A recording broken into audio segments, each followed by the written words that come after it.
Good morning class. आज का हमारा टॉपिक होएगा मेजरमेंट ऑफ रेट रिएक्शन। देखो, रेट ऑफ रिएक्शन को मेजरमेंट करने के लिए मैंने आपको दो तरीके बताए थे।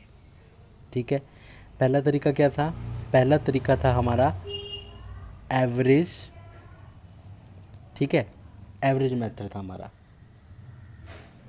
और दूसरा दूसरा हमारा क्या तरीका था? इंस्टेंटेनियस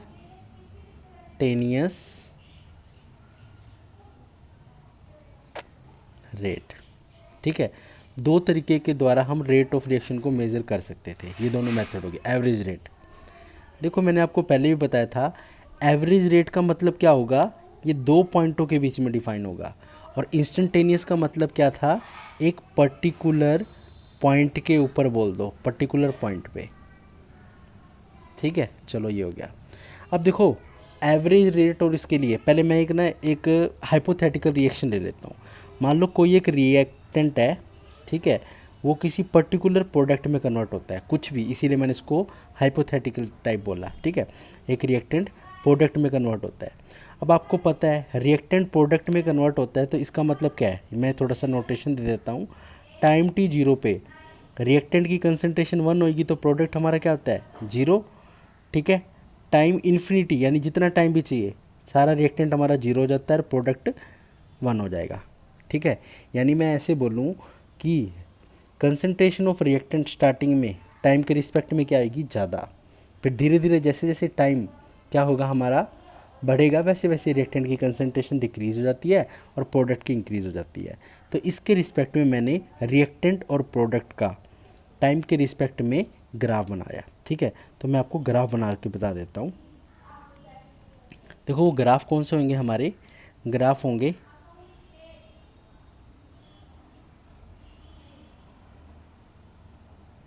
ठीक है, ये हमारा reactant, concentration of reactant with respect to time, ये 0 हो गया। ठीक है, कंसंट्रेशन ऑफ रिएक्टेंट, और ये हमारा क्या हो गया? Concentration of time. मैंने तुम्हें क्या बोला? जैसे जैसे जब टाइम 0 था तो हमारा रिएक्टेंट की कंसंट्रेशन ज़्यादा थी, तो यानी कि as the time in increases, time increase होगा तो रिएक्टेंट की कंसंट्रेशन क्या होएगी? कम होएगी। यहाँ पर देखो रिएक्टेंट की कंसंट्रेशन ज़्यादा है, जैसे जैसे टाइम इंक्रीज़ हो रहा है कंसंट्रेशन डिक्रीज़ की तरफ आ रही है। ठीक है, ज़्यादा है, या यूँ बोल दो पूरा इसे मिला के। ठीक है, ये चीज़। और अगर मैं यही चीज़ किसके रिस्पेक्ट में बनाऊँ? प्रोडक्ट के रिस्पेक्ट में बनाता हूँ। ठीक है, चलो, प्रोडक्ट के रिस्पेक्ट में मैंने बना दिया और ये हमारा टाइम हो गया। ठीक है, आपको पता है जैसे जैसे टाइम बढ़ेगा वैसे वैसे प्रोडक्ट की, देखो स्टार्टिंग में टाइम 0 था, टाइम 0, यहाँ पर टाइम बिल्कुल 0 है, तो प्रोडक्ट की कंसंट्रेशन भी 0 है। जैसे जैसे टाइम बढ़ेगा वैसे वैसे प्रोडक्ट की कंसंट्रेशन इंक्रीज़ होगी, तो इंक्रीजिंग ग्राफ हो गया। पेपर में कई बार आ जाता है कि concentration of reactant with respect to time का ग्राफ बनाओ, या फिर concentration of product with respect to time का ग्राफ बनाओ, तो आप ये दोनों ग्राफ बना सकते हो। ठीक है, अब मैंने क्या बोला है? इनका रेट ऑफ रिएक्शन मेज़र करना है मुझे। किसका?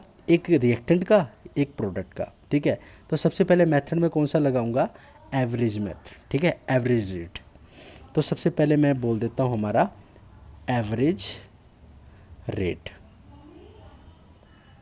ठीक है, ये चीज़ मैंने कर दी एवरेज रेट में।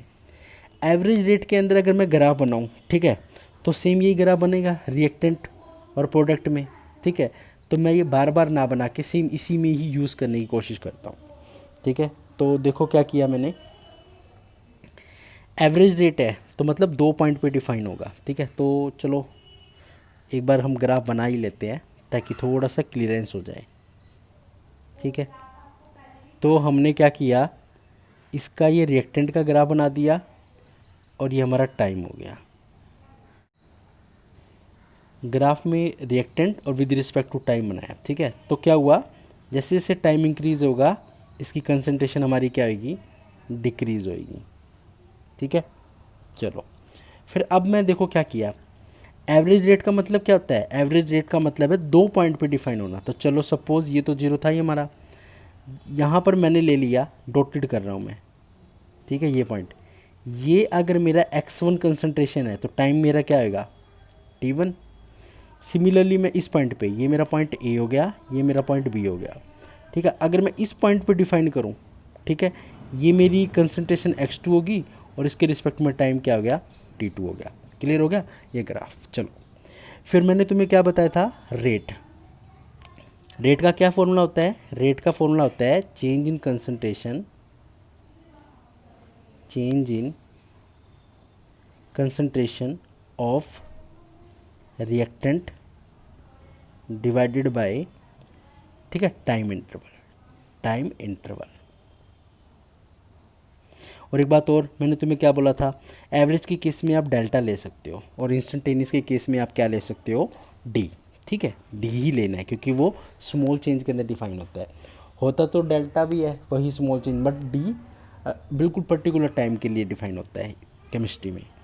तो चेंज इन कंसंट्रेशन, अब देखो तुम्हें क्या लिखना है, चेंज इन कंसंट्रेशन। ये x1 है, ये x2, तो आपके अकॉर्डिंग क्या होना चाहिए, हम हमेशा ये लेते हैं कि x2 x1 से कोई पहला पॉइंट हो गया x1, दूसरा पॉइंट हमारा क्या हो गया x2। तो हमारे अकॉर्डिंग क्या होना था, चेंज इन कंसंट्रेशन का मतलब है बड़ी वैल्यू में से छोटी वैल्यू माइनस करनी है। ठीक है, तो आपको इसके अकॉर्डिंग देखो, मैंने x2 को बड़ा लेते हैं, x2 माइनस x1। और जब आप x2 माइनस x1 ले रहे हो तो नीचे भी क्या आएगा, T2 माइनस T1।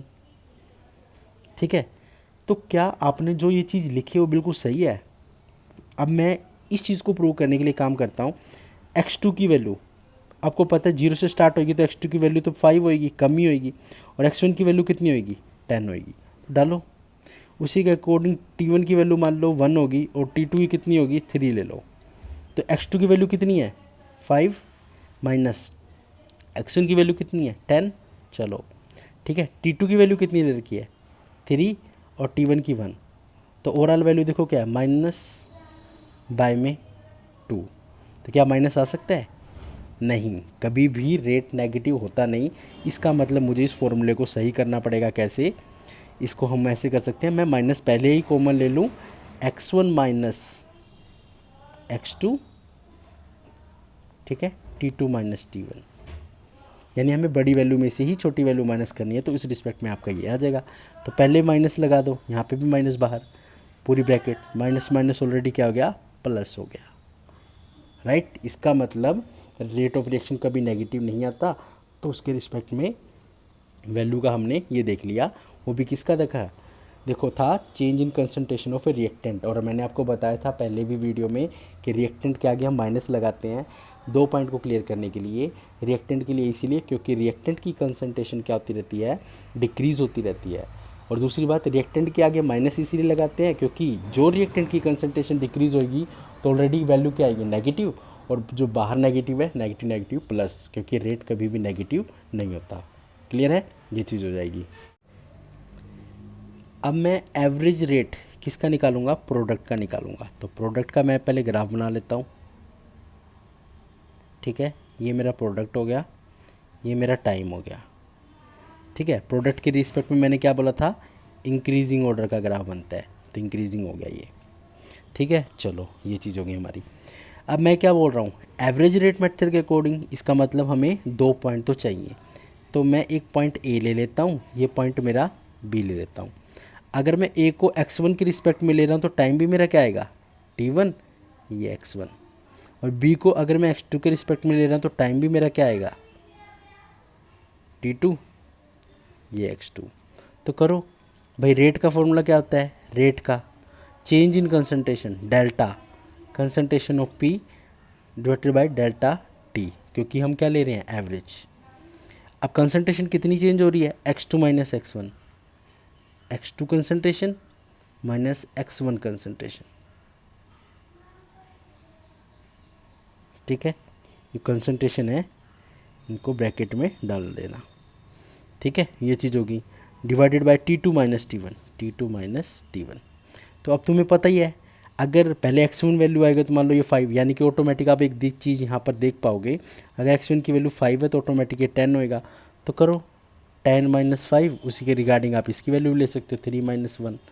तो वैल्यू क्या आ गई आपकी, 5/2, यानी कि प्रोडक्ट में हमेशा वैल्यू पॉजिटिव आती है। इससे ये प्रूव हो गया।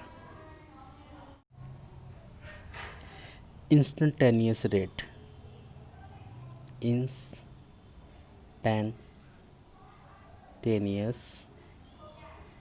रेट ठीक है, मैंने आपको क्या बोला कि ये एक पर्टिकुलर टाइम पे होगा, ठीक है, किसी भी पर्टिकुलर पॉइंट पे, ठीक है, ये चीज़ होगी। तो इसको भी उसी तरीके से एक्सप्लेन करो, किसके लिए, पहले रिएक्टेंट के लिए, ठीक है। तो कर दो आप इसको रिएक्टेंट के लिए। ग्राफ क्या बनेगा, रिएक्टेंट की कंसंट्रेशन, ये टाइम होगा, क्या होगा, डिक्रीज, राइट। चलो फिर हम इसको क्या करेंगे, फिर हमने क्या किया, किसी एक पर्टिकुलर पॉइंट पे, मान लो इस पर्टिकुलर पॉइंट पे मुझे इसको फाइंड आउट करना है, ठीक है। और जब इस पर्टिकुलर पॉइंट पे फाइंड आउट करेंगे, इसका नाम ए ले लिया। हम हमेशा इंस्टेंटेनियस रेट के लिए स्लोप मेज़र करते हैं, स्लोप डाल दिया, इसका नाम मैंने डाल दिया पी और इसका नाम मैंने क्यू। तो हमारा देखो स्लोप क्या होता है, स्लोप होता है हमारा tangent theta, right. Tangent theta क्या आएगा, परपेंडिकुलर बाय में बेस। अब परपेंडिकुलर देख लो, परपेंडिकुलर मैं इसको ओ ले लेता हूँ, परपेंडिकुलर होएगा मेरा ओ क्यू, ठीक है, किसके रिस्पेक्ट में, ओ पी, बेस हो जाएगा मेरा, ठीक है। यानी मैं इस पॉइंट पे नोट करूँ तो कोई स्मॉल चेंज आएगा। देखो आपको वैल्यू दे रखी होगी, आप यहाँ पे पर्टिकुलर वैल्यू निकली होगी और यहाँ पे कोई टाइम की वैल्यू दे रखी होगी, आप निकाल लोगे, ठीक है। तो मैं इसको एक और शॉर्टकट में लिख देता हूँ, क्या, डी आर बाय में डी टी, इसके रिस्पेक्ट में भी आप निकाल सकते हो, यानी कि डेरिवेटिव करके भी निकाल सकते हो। देखो ये सिर्फ एक ग्राफ से शो करने का तरीका है, ठीक है। सिमिलरली आप इसको क्या करोगे, प्रोडक्ट के लिए निकालो। तो प्रोडक्ट की निकालने के लिए हम क्या करेंगे, तो प्रोडक्ट की कंसंट्रेशन यहाँ हो जाएगी, टाइम हमारा यहाँ हो जाएगा। प्रोडक्ट में हमारा क्या होता है, इंक्रीजिंग ऑर्डर पे आता है। तो मैं क्या करूँगा, मैं इस पर्टिकुलर पॉइंट पे निकालूंगा, इसका नाम ए रख दिया।